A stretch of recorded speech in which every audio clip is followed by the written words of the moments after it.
Otani doesn't lose his cool until the Padres pushed him there. One silent moment at the plate told San Diego exactly what he thought.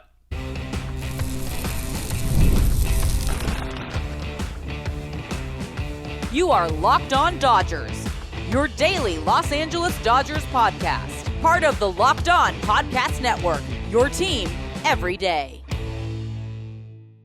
What's up, everybody? I'm Harry Ruiz. That's Travis Rodgers, and it's time for Locked On Dodgers, part of the Locked On Podcast Network. Now the numero uno sports podcast network. On today's show, the Padres' potential sale and what it really means for the Dodgers moving forward. We dive deep into the Roki Sasaki debate. Starter or bullpen weapon? The Dodgers front office has spoken. But first, Shohei Ohtani's breaking point versus the Padres and the moment the disrespect appeared and Shohei Ohtani's respect disappeared. Travis, it ain't easy pissing off the best player in baseball. No, it is not. This is a man who is driven by excellence and manners and doing things the right way. But the Padres managed to offend him, which I did not think was even possible. Today's episode is brought to you by FanDuel. Right now, new customers can bet just $5. And if your bet wins, you'll get $300 in bonus bets to use across the app. So download the FanDuel app today. You can catch more of Travis weekday afternoons from 3 to 6 on 710 ESPN LA on your radio or on the ESPN LA app on your phones with the Travis and DeMarco Show. As for me, I'm the Spanish play-by-play announcer for UFC football and the Las Vegas Raiders. But when I'm not calling touchdowns, I'm right here doing what I love most, talking Dodger baseball. New around here? Welcome to the family. Glad that you found us. If you're an everydayer, you already know what's up. You're the heartbeat that keeps Locked On Dodgers going. Okay, the moment Otani snapped, but even then, he took it cool. All right, let's start with one of the moments from the 2025 regular season every Dodger fan spoke about. Shohei Ohtani, the calmest superstar on the planet, the guy who respects everybody, the guy who salutes every opposing manager when he walks into the box for the first time every game, except one, Mike Shildt. And this story didn't come out of nowhere. This dates all the way back to that heated Dodgers-Padres series in June. The hit by pitches, the benches clearing, the barking back and forth, a series that went from competitive to personal. Now, recently, Steven Nelson, Dodgers broadcaster, in a conversation with ESPN LA at Legends Attic that Travis was at, talked about what Ohtani picked up on, what he heard, what he seeped into the clubhouse. Let's listen to that convo with Steven Nelson. If you notice, if you watch Shohei Ohtani at the start of every game, his first plate appearance, he walks to the plate and he tips his helmet to the opposing dugout, right? And then he does his salute. There is only one team and one manager that he stopped doing that for, and that was Mike Shildt in the San Diego Padres. After what happened at Dodger Stadium, where they threw up and in and hit him with Suarez at 100 in the back, and of course he handled that with grace in the moment. He calmed the tempers for the Dodger dugout. Do not come out of here. Stay in. I'm fine. He laughed about it with Suarez at the All-Star game. But in the ensuing Dodger-Padres series after that, there was no more pregame salute. And so I thought, so we talk about manners and respect. I think his understanding that respect is a two-way street. Yep. And once you cross that line, he is aware of it. And I thought that spoke volumes. He never said anything about it, nor will he ever. But that silence, it says a lot, I think, about where he's at and where the rivalry was at. That seems like a forgive but don't forget kind of situation, right, Travis? It sure does. That's exactly right, Harry. This is one of those, oh, okay, that's how you want to do this? Okay. And let me go back a little bit here. Baseball players have very, very long memories. And they have an unbelievable desire to score settle, to make sure that their accounts are balanced, to make sure that we go last. And that's why these things tend to last over weeks, months, seasons, even potentially when players change teams. Or even when they're done for their careers. Yes, this stuff lasts a long time. This isn't over. Okay, I know that Mike Shildt is gone. I know that the Padres are going to have new leadership. I don't know if that means that Shohei Ohtani, when he gets in the box for the first time against the new San Diego Padres, that he will tip his cap the way he always has. Shohei Ohtani apologizes for hitting foul balls into the dugout. I mean, this is how this man operates. He's all about, politeness and respect and all of these things. That he felt, no, I'm not going to give you the basic level of respect, tells you how he feels. I would be shocked, Harry, if the Dodgers don't make sure that score is settled. That is because, like Steven just said, and actually I got a chance to text with Steven a little bit yesterday. He's going to try to come on the pod with us before too long. I would be shocked if the Dodgers aren't, all right, we're in the middle of a pennant race right now. We're trying to get ready. We cannot have this thing blow up on us right now. They will make sure that is taken care of before too long. That is how baseball players operate. That is how these things go on for a very long time. You don't get to hit Shohei Ohtani. Full stop. If you do, there will be praise. Ohtani in the moment did hey, no, we're good. Go back to the dugout. And I was really both impressed and surprised when it happened, because you don't get to hit the other guy's best player. And if you do, it usually starts World War III. And that everybody kind of calmed down in that moment was really surprising. But I said it at the time. It's like, that's not over. It may be put on the back burner for a while, but that's going to bubble back up to the surface for sure. And I don't recall who I was having this conversation with not long ago when Zach Greinke, remember when he got hurt against the Padres because it was a Yonder Alonso, whoever the player was that charged the mound and completely went over for a tackle, but Greinke didn't back up and he went for it too.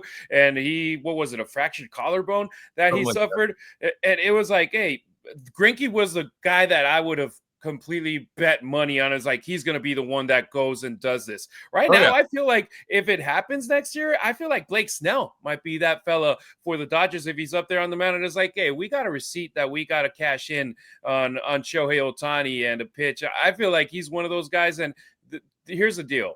You've seen players react emotionally. You've seen Max Muncy go get it out of the ocean. You've seen Mookie Betts just go out in elation when a big defensive play happens for the team that he has in 2020 out in Arlington against these Padres, or when Brusdar Graterol went against Manny Machado and all that kind of situations. These type of players, or Alex Vesia, who you see those reactions when he gets a big strikeout. You get those players that react emotionally. Shohei Ohtani, he can do anything that can be imaginable in a baseball field, and even things that you can't even imagine.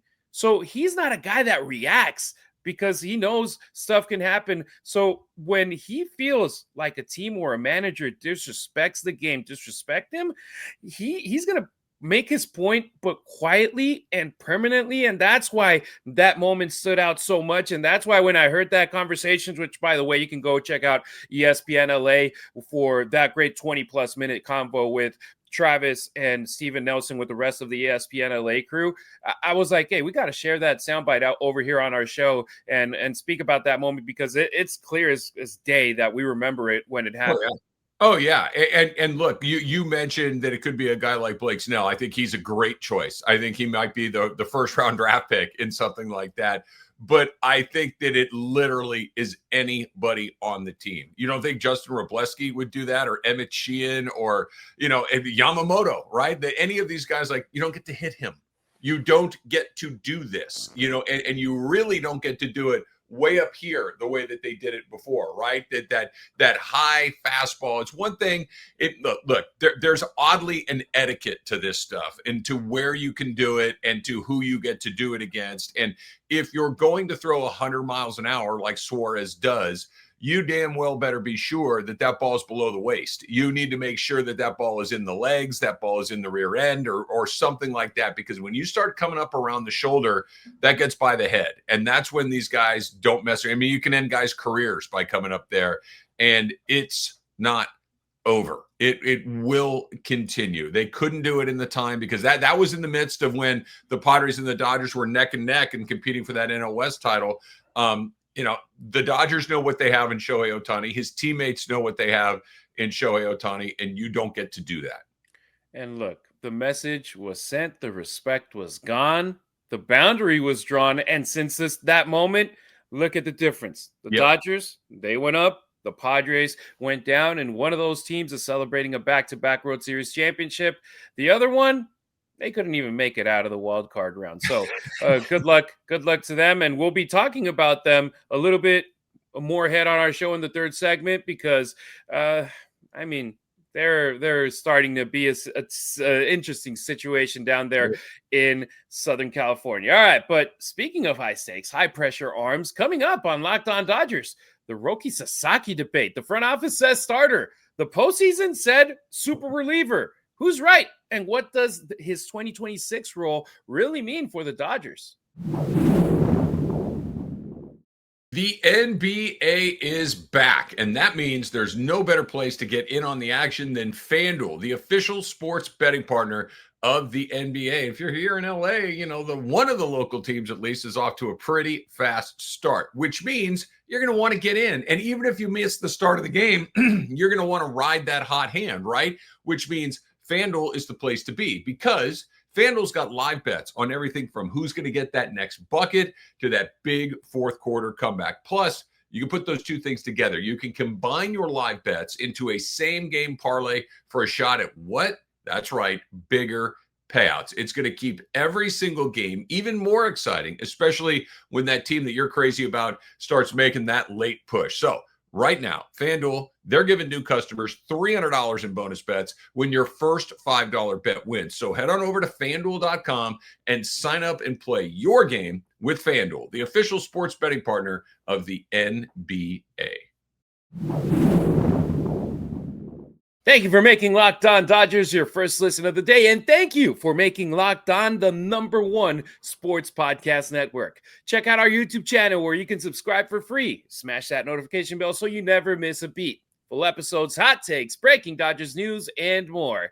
If it drops, you're on it. That's how you become an everydayer here on Locked On Dodgers. Roki Sasaki, the great rotation versus bullpen debate. Let's get into it because this conversation will be one that will be going down for Dodgers fans for a while because when he was healthy and ramped up, the kid was electric. But we also saw the other side, the walks, the command issues, the shoulder setback, because the Dodgers, when they brought him in, they saw him as a future rotation anchor. That was always plan A. But by the time the postseason rolled around, Roki Sasaki turned into one of the Dodgers' most trusted bullpen weapons. And Travis, it's like, okay, it's catch-22. What do you want? Do you want a starter for the future? Or do you want that badass closer that the Dodgers had in him? Yeah, I think there's a lot going on here, and it's a really interesting conversation because let's start right here. I'm going to use one of my favorite baseball isms that you hear managers use, players use, executives use, and it's oddly one of those cliches that's very, very true. These things tend to take care of themselves. There is a self-selection process in this that sometimes is beyond anybody's power. It just kind of happens. So put that in the back of your mind. And now let's go forward. Number one, they're going to try to do everything in their power to make him a starting pitcher. The reason that Roki Sasaki chose to come and play for the Dodgers is because I'm sure the Dodgers told him that he would be part of their rotation moving forward, that he would be a part of their plans on the mound in a starting role.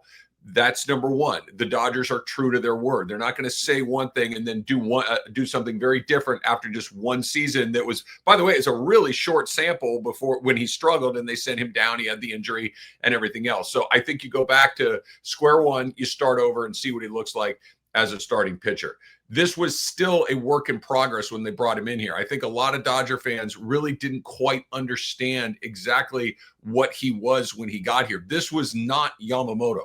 Yamamoto came over here as a finished product, a long-time seasoned professional baseball player who had thrown a ton of innings and pitched a lot of ball games and was basically the only thing to figure out was, hey, how do I pitch in the American major leagues? That was it. And he figured it out really, really quickly.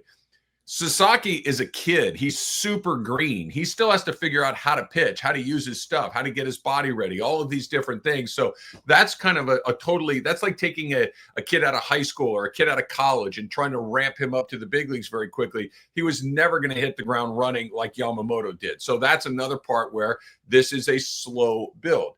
Lastly, they're going to give him every single chance to become a starting pitcher in this league on this team.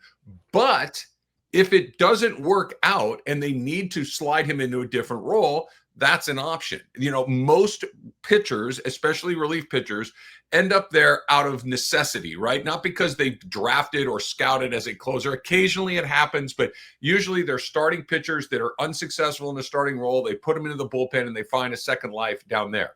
That's what would happen to Sasaki in this case if he doesn't figure it out as a starter. But they're going to give him every chance to be a starter. They're going to give him another chance to be a starter, and then another chance after that, and another chance after that, and another chance after that. The only way he goes back to the bullpen is if they have no other options and they need to do it, and he struggles as a starter. Starting pitching is the hardest thing to find in baseball. The Dodgers have an abundance of it, and Sasaki will be a starting pitcher unless they exercise every possible option before that.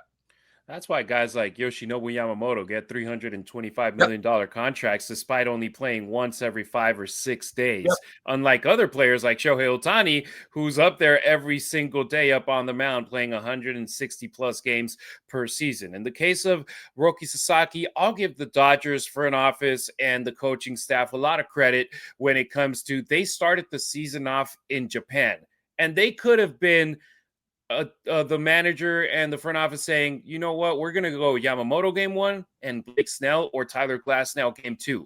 But they had Sasaki, who fans in Japan absolutely adore and love, and we knew he wasn't a finished product, but in a goodwill, they said, hey, you know what, we're going to give them Sasaki. We're going to let him play out there. And the fans, look at how Japan absolutely loves the boys in blue right now. Yes, we got 3 of their top players in our roster, or their 3 top players in our roster, and they're key pieces for this team to win. But it was like, it could have been easy for this team to say, you know what, he's not ready. Let's put somebody that's ready. No, they let him pitch. And I feel that was to the detriment of Roki Sasaki, where they could have started him off slow, and then ramp him up and halfway through the season be like, okay, we feel you throwing harder, attacking hitters, the splitter being to that level where it ended up being in the postseason. No, They said, okay, let's put him in there. And at the end of the day, they needed to send him over to the IL. That shoulder was hurting him. He went to the minor leagues. He didn't look great,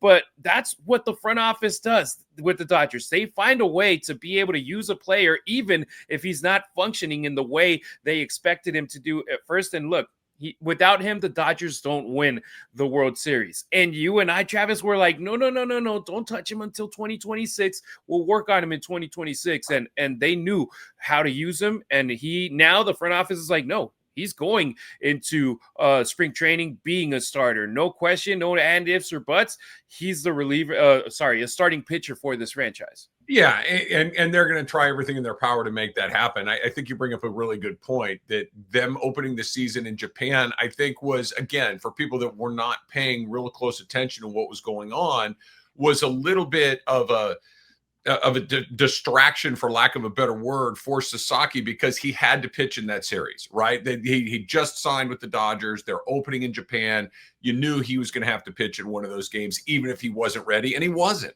And it took a long time for him to get ready. And I think, one of the reasons he chose the Dodgers was because the Dodgers kind of presented him a path of how he could get better. It wasn't just show up and go. I think a lot of other teams in Major League Baseball would have just thrown him out there and sink or swim, and we're going to figure it out on the big league level. The Dodgers had the benefit of being able to slow play this a little bit because they had a lot of other options, and they still do. He's still a work in progress. What they got out of him in the postseason was amazing, and you're right. I don't think they win the World Series without him doing what he does, but that's not why they signed him. That's not why they brought him here to do that. If that's where he ends up in a year or 2 or 3 or 10, okay, but I don't think that's what they're looking to do. I think they're looking to make him a starting pitcher, and I think they'll succeed. And look, in a rotation where you have Japanese players like Otani, like Yamamoto, like Sasaki that are used to more 6 days instead of 5, it's great to have depth in that rotation with 5+ guys ready at any moment. So, I mean, the Dodgers, I feel that they also, instead of being like, look, Sasaki, you're going to be our number 2 starter or our number 3 starter, they laid out a plan where it's like, look, you're going to be in a minor league contract.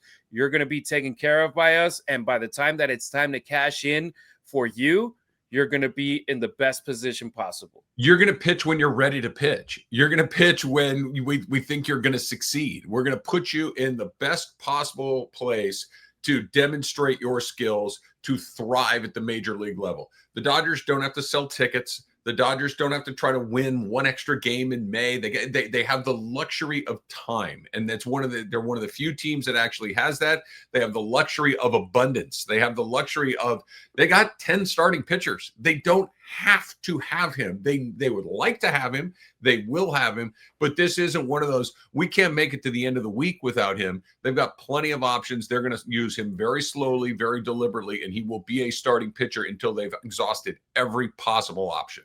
The Dodgers clearly don't see him as a reliever, but it's good to have it in the back pocket in case in October you're like, hey, you know what? I like these 3 guys in the rotation. Roki, remember last postseason? Let's go hit that magic again because they see him as a weapon who just needed some recalibrating, and it worked. And it doesn't mean that he won't end up there ultimately. It just means that he might end up there later. It's not going to be like where they're going to change course now. Maybe he's more suited, his stuff. Maybe it's more suited to his temperament to be in that situation rather than a starting situation. But that's not where they're going to start. They're going to start as a starting pitcher. And if they end up as a bullpen guy, okay, fine. But they're not going to start there. That's for sure. If they even get 85% of what Roki Sasaki can be as a starter, you're looking at a guy who changes a lot for this franchise. Yeah, at the very least, an all-star. And speaking of changing landscapes, the Padres could go from big spenders to big sellers. A potential ownership change is coming, and it could reshape the entire NL West. That's next on Locked On Dodgers.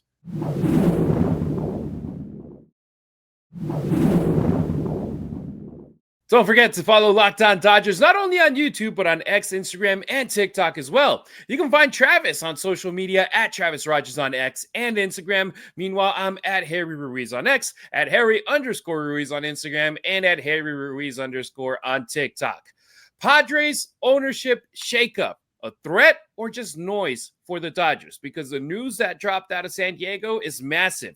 The Seidler family is exploring a sale of the Padres. This is the organization that has gone all in the past few years. Big contracts, big swings, big payroll, big trades, a real attempt to punch up at the Dodgers. We know how that has gone, but since Peter Seidler's passing, everything has changed. They cut payroll. They lost their TV deal. They've been stuck with expensive long-term contracts that honestly just aren't working right now. And now you've got lawsuits within the family, uncertainty at the top, and pressure from MLB to stabilize the franchise. So what does this mean for the Dodgers, Travis? It means that the team that had given them probably the biggest thorn in their side over the last few years won't be that moving forward. The Seidler family, once Peter Seidler died, he was the driving force between them spending all of that money.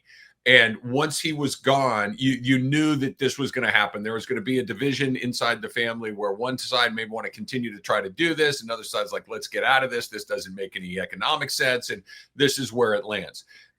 What I want to kind of jump in on here, Harry, is this is a really good example of why when people start hammering about the Dodgers and the money they spend, I kind of roll my eyes and go, yeah, you just don't understand how this works.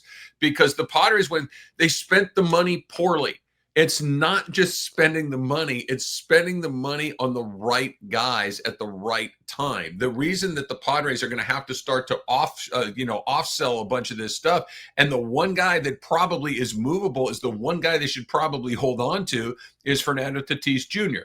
Fernando Tatis Jr. is a really good player who makes a lot of money, but he's young. He's on the right side of these deals. Manny Machado is going to end up in the Hall of Fame, but Manny Machado's career trajectory is trending down. He still makes a lot of money for a very long time.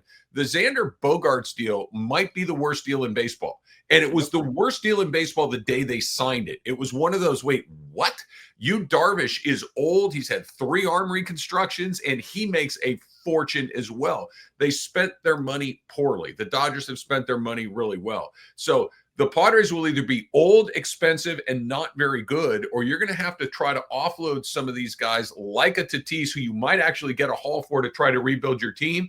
But that's no guarantee that they're going to rebuild it correctly. Now, AJ Preller, their general manager, hyper aggressive. And that's kind of fun, quite frankly, when you know that your team is going to kind of go for it over and over again. Every single year. The difference now is that Peter's side, there was like, yeah, just go do it. I don't care about the money. I want to catch the Dodgers. I think his line was, we want to go slay the dragon up I-5, right? And I get it. And I respected the idea of trying to beat the Dodgers. I really did. He's gone. The new ownership group, whether it stays within his family or whether they go somewhere else, I don't know if they're going to have that same appetite for really bad business deals in an attempt to try to beat the Dodgers. I think it's going to look very different. You know, I'm old enough. I think, Harry, you're certainly old enough to know that there's a long time where the Padres never spent money, never. And they were just kind of like, well, yeah, whatever. Them spending a bunch. When they signed Manny Machado, it was like, whoa, the Padres gave out a $300 million deal. And then they gave out a bunch of them in a row. It's like, okay, I guess they're going for it right here. That was abnormal. I think it'll probably go back to more where they're going to try to draft and develop and maybe occasionally dip their toe into the trade market or dip their toe into the free agent market. But that Padre team that spent money like drunken sailors, I think is long gone. Yeah, this is a team that there was a moment that they had Fernando Tatis Jr., Manny Machado, Juan Soto, Xander Bogaerts on the same roster, and then had Blake Snell, Yu Darvish, and it's like, hey, you know what? This is going to be interesting. It's like our rival, they're the Giants, but the Padres, they just separated themselves from the group from the bottom feeders in the NL West to be like, hey, they're here to play.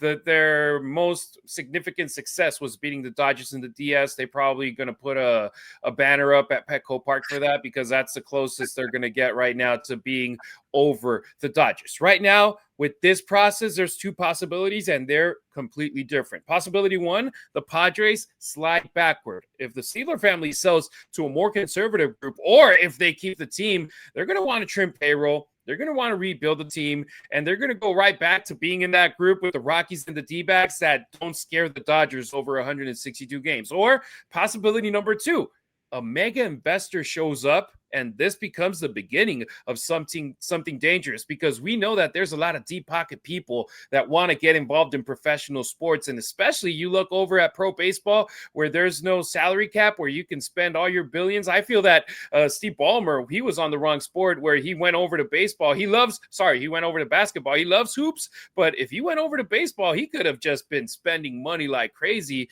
to win the championship and be able to hoist that commissioner's trophy. Because look, the Padres, they do draw fans. They have stars. And Petco, it's a destination when it comes to baseball because it's a great ballpark. San Diego's a good city. And I feel that a new owner would walk in and say, let's finish what Peter started. You hit on some really important parts. One of the things they got to get figured out is that local TV deal. They're one of those markets that it went up in smoke, and the money that was coming in from that is not coming in anymore. But to your point, you get one of these billionaires that comes in and just kind of wants to mess around with it and see what they can do and try to win a title. That's different because the fans are there. We've seen it the last couple of. Petco is a great ballpark. As a Dodger fan, it kills me to say that, but it's awesome. Like, you go down and have a day at Petco Park, you're gonna have a really good time. Now, it's even better when it's filled with Dodger fans, which it is frequently over the course of the year. But they got fans. The Padre fans will show up. They've shown that the last few years. You put good fans on the field or good players on the field, they're going to show up and fill the ballpark. So there's a formula there to be sure, but you got to spend the money right. And you're giving it out to guys like Bogaerts. And if you don't hit it, like, I don't think the Machado deal was necessarily a bad deal, but the Manny Machado is past that point where he is, considered one of the best players in baseball. He's still a very good player, but I don't think he's one of the best players in the league. And he's still making, $30 million a year or whatever the number is. And you can't, if you're going to give out money like that, you better hit it. That's why the Yamamoto deal, that's why the Otani deal, the Betts deal, the Freeman deal, like all of these things, they've already hit in to the tune of multiple World Series titles. Padres are still sitting on a fat zero. Yeah, so what's more likely right now? I feel in the short term, the Padres are probably going to take a step back. Too much uncertainty, the lawsuits, the money tied up to few players, AJ Preller. But in the long term, it all just depends on who buys the team. And to be honest, I hope that it just keeps this Dodgers-Padres rivalry interesting, because even though they've became a thorn on our side, it's fun having a team like that instead of just being like, okay, here come the Rockies. No. The Padres being pretty good is way more fun than them being a doormat. Like, playing the Rockies is fine. You get a bunch of, but it's not compelling baseball. It's not fun to watch. It's a slaughter. At least the Padres put up a fight. Exactly. All right. That'll do it for today's episode. Thank you so much for making Locked On Dodgers your first listen. If you're still craving more baseball talk, have the all-new Locked On MLB Game Night be your second listen. Get local analysis on a national scale. Find MLB Game Night on Locked On MLB on YouTube or wherever you get your podcasts. Multiple former Dodgers are in the 2026 Baseball Hall of Fame ballot. Who has a real shot at making it? We'll talk about it in tomorrow's show. We appreciate you riding with us. Until next time, keep it real, keep it Dodger Blue.